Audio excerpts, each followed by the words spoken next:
Alright, I thought I'd do a quick clinic on Russian dips.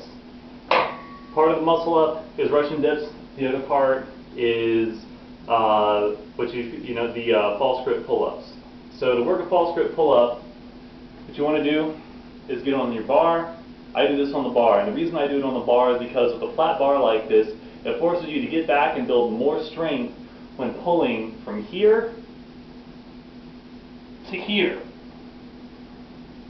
See that?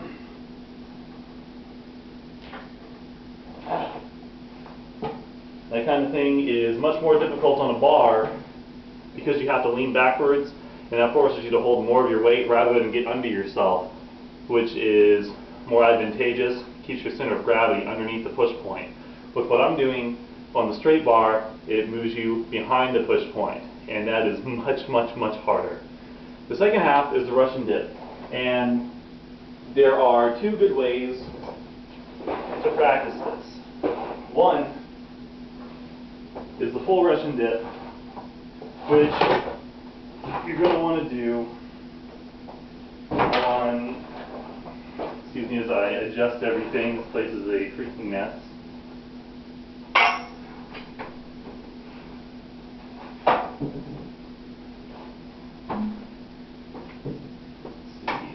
There we go. So, one is a full Russian dip, and to start, you mount up on your bar, you go from your dip, come down, right, and then rock back. Come all the way back here, come forward, lift back up, and rise up.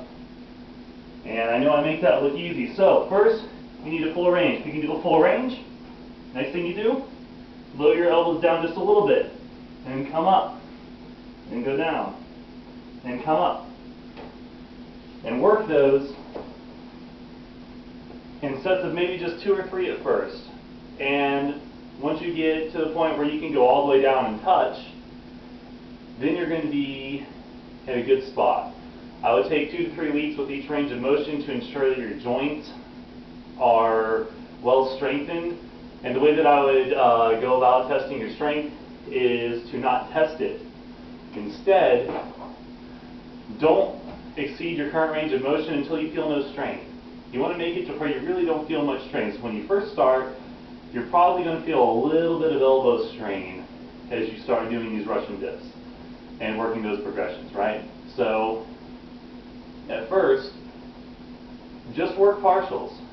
Like you saw there, I did not go all the way down, right? And that's just a demonstration. I can go all the way down, and it doesn't really bother me, so it's okay for me to do that.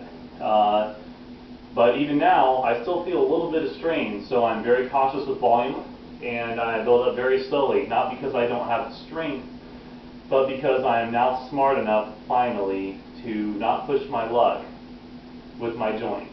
It is not worth the recovery time. It is always worth taking an extra month or 2 to master a basic element and get more than enough joint strength and do it safely and to be able to continue to make progress. That is always smarter than trying to work hard a little bit earlier and then screwing yourself up for a long time.